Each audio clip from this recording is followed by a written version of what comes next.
Night leans against the cottage like a hunter against a tree. Inside, a girl in a red hood traces the rim of a basket as her mother whispers the rules. Stay on the path.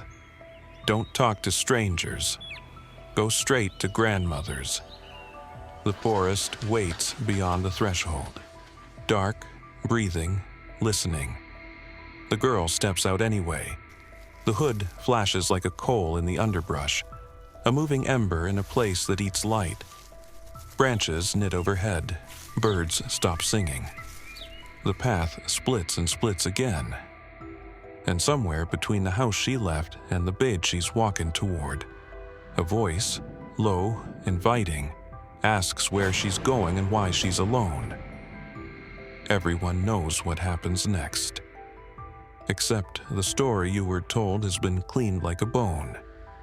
The original tale was stranger, hungrier, and far less afraid to tell you what exactly the wolf was. This is the true, grim lineage of Little Red Riding Hood. A warning about wolves, yes, but not the kind that grow fur under the moon. Centuries before, the Brothers Grimm tied a neat bow on the ending. The tale had rough edges and human teeth. In medieval France and Italy, storytellers passed around versions scholars now call the story of grandmother. There was no bright hood yet. No heroic woodcutter lurking off stage. There was simply a girl traveling through a forest, a predator with a human voice, and a grandmother's house that had already gone quiet. In some of the oldest versions, the predator wasn't just a wolf. He was a werewolf, or a man who hunted like one. He reached grandmother's house first and killed her. Then he set a trap of intimacy. "Come in, my child," he says. "Eat the meat and drink the wine." The girl sits at the table. She eats. She drinks. She asks where the cat is, why the house smells like iron. The answer isn't given in words, it's in the broth. When the girl undresses on command and climbs into bed, the tale lists the garments as she removes them: shift, skirt, stockings, each tossed into the fire at the grandmother's request. The rhythm is deliberate, ritualistic. It is about stripping away protection. In some tellings, the girl saves herself, asking to go outside to relieve herself, then tying the rope meant to tether her to a plum tree and running into the dark. No savior appears. She has to be clever, or be consumed. These early fireside versions weren't bedtime stories.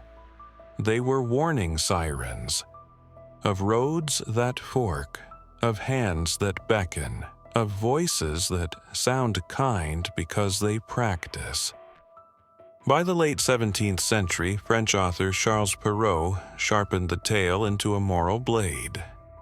He dressed the girl in a red hood, a fashionable, provocative touch for Parisian readers, and removed the escape. In Perrault's version, red is naive, the wolf is suave, and there is no rescue. The girl is eaten. The end. Perrault even added a moral in verse. Beware charming strangers. Not every wolf looks like a wolf. He wasn't coy about it. The Red Hood signaled sexual danger as clearly as a tolling bell. This wasn't just a story about a beast in the forest. It was about predatory men, about the way they pick paths for you with questions and compliments, about how embarrassment can become a leash. In still other folk strands, the girl is asked to perform, remove clothing, snuff the candle, turn away. The wolf's questions, what big arms, what big eyes, what big teeth, are not really questions at all. They're a script, practiced and performed, leading the listener where the speaker wants her to go. Over time, the tale collected the fingerprints of each village that told it. Sometimes the predator had hooves, sometimes a hat. Sometimes the girl got away, sometimes she didn't. But across centuries, one thing remained. The wolf spoke like a man. 2 centuries later, Jacob and Wilhelm Grimm took their turn. They kept the Red Hood, dulled the menace, and added hope by force. A huntsman bursts into the cottage, slices open the wolf's belly, and pulls the girl and her grandmother out whole. This surgical resurrection rewired the tale.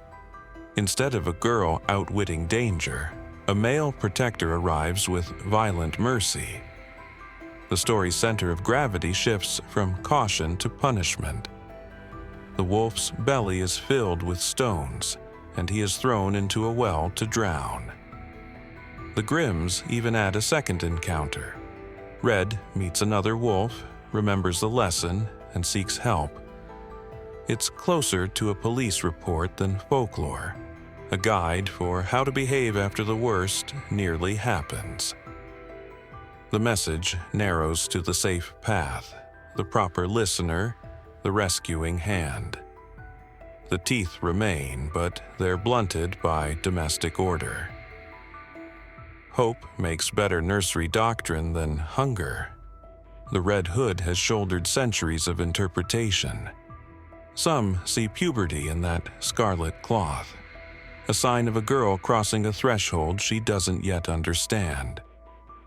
Others see sin and temptation, a bright lure that catches a predator's eye.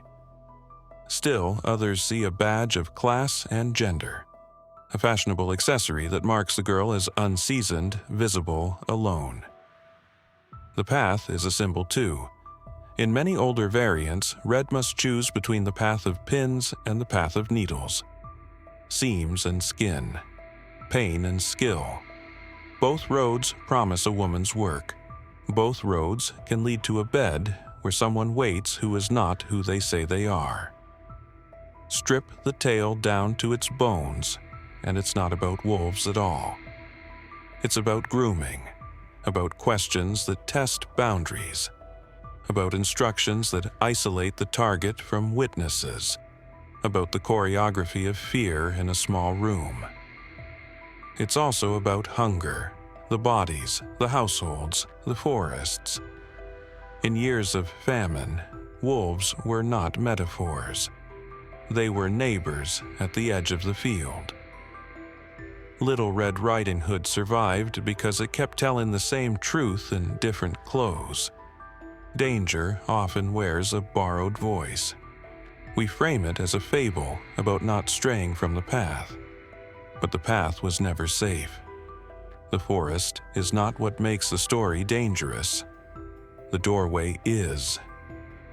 What keeps the tale alive is how closely it shadows modern news. A text that starts kind and ends coercive. An invitation that feels like a favor. A trusted elder who isn't. The wolf still says, "Where are you going?" The wolf still says, "Why don't you take the longer path? It's prettier." The wolf still gets there first. Maybe that's why the cleaned-up versions feel wrong now. The huntsman may burst in on the page, but not always in life. The best endings remain the old ones, the ones where the girl saves herself because she learns to read the room, to ask to step outside, to tie the rope to a tree.